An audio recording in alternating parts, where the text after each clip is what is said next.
How to win at the game of trading and turn your four-figure account like I did into five, six, seven, eight, whatever it is that you want to grow it to is you have to have a goal. And the goal to me should be something that's tied to a process, not some dollar value. Because to me, those are kind of like tasks. I need to go get a new car. I want to lose weight. I want to quit smoking, whatever, or quit drinking, this and that. To me, those are all tasks, but they're not based on any particular process. The process is what takes the hard work. The process is what takes conviction and the stick to itiveness and the persistence and the determination and the back testing and the research and the day after day after day monotony, of making and losing money. That's the harder part. Sitting around coming up with the number is the easy part. I'm gonna lose 10 pounds. Perfect. Why not make it 12? Because it's just a number. And to me, the reason why people don't typically hit their New Year's resolutions is because they don't build a practical plan around their behavior, right? And then they don't have the fortitude to stick with it. So what I did when I was starting out was I needed to set a goal. I talked about this on the live stream. I think you can see the video if you click under live on the YouTube channel, was that I wanted to give myself some breathing room. I didn't have a lot of money. I had student loans that I had to start repaying. Like the month following graduation, student loan payments came, and they were $1,000 a month.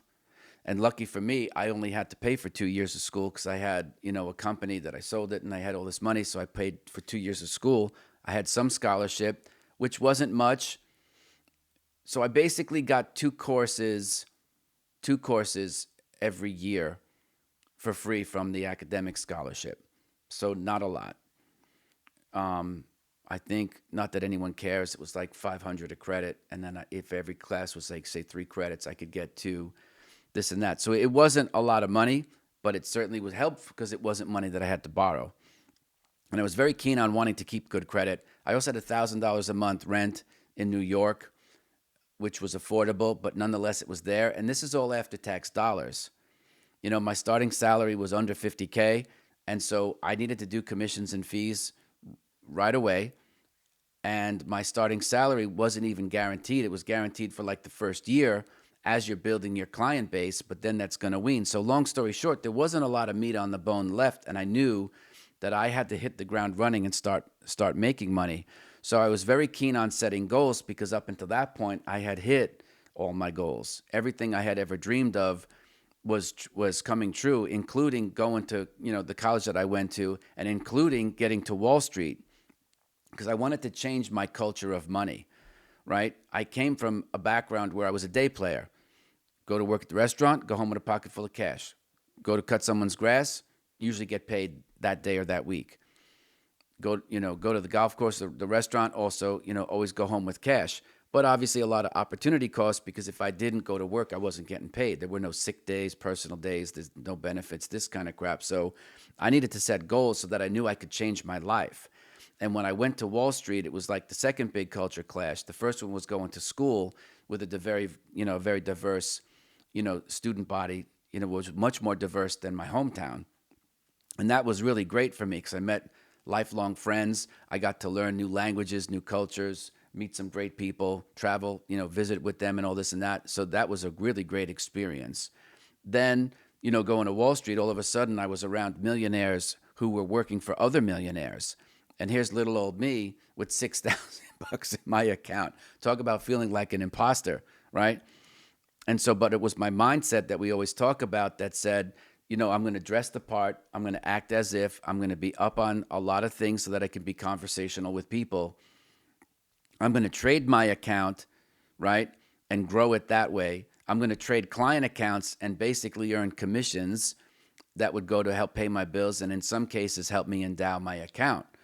But it was having the goal of knowing that I needed to grow my account. And I talked about this at length on the live stream. So I don't want to have to just rehash it all now. You could just go watch it. But I can't tell you how important it is to have a point B from where you are right now. Call it point A. You need something that's going to gravitationally pull you away from where you are right now. And it has to be linked to your behavior. If it was just all about ideation and thinking about stuff, you would have been successful 6 years ago. And if you're watching this channel, you're probably not. If it was about the gosh darn chart patterns, there's 45. I have every damn book on the stuff, either because I bought the old collector items, or like Brian's book, he sent me a copy. At the end of the day, if it's about the charts, again, there'd be a lot more rich people. The problem with people in trading is that they don't have it in them to actually do it. Everybody could learn how to trade, but learning how to trade and actually executing on the trading doesn't happen. And I think one of the reasons why people fail at trading is they don't have a clear vision of why the hell they're at the desk in the first place. They're like, I just want to make some money. That's too flaccid. And there's not enough Viagra on the planet to get that goal to where it needs to be, if you know what I'm saying, not to be crude. But that's what it is. It's flaccid. Like, oh yeah, I'm just going to try to, make a little side hustle here. Like, if you come in with that type of timidness, it's not going to work. You have to be bold. You have to be brazen. This is a business for killers. And you have to have that, like, you have the right to earn that money. You're entitled to it. You can't kind of come and be like, oh, all apologetic, and I'm just going to click my mouse once, promise. You have to have that, exhibit the type of behavior that's congruent with what the goal is in the first place. Now, a lot of you are like, well, I tried that, Mike, and I wrote a business plan and nothing ever happened. Well, business plans are useless because you make an assumption that you know what you're doing when you don't, and then you make another assumption that you think all the steps have to happen in succession, which they never do. All you need is to have the vision of what you want your life to be, and then take the very first step towards that end. Are you able to do that? Yes or no? You should say yes. Are you willing? Despite how you feel, are you willing to take that action? Yes or no? Next question. If you answered yes to question number 2, are you willing to do that the next day? But the goal should be what's carrying you to your destination. You can't just wing it. If you wing it and you've been winging it, like, I just want to figure it out. You will figure it out. You're not going to make any progress, but you'll figure it out. You need to have a financial goal in mind that comes from your being able to follow a process every day.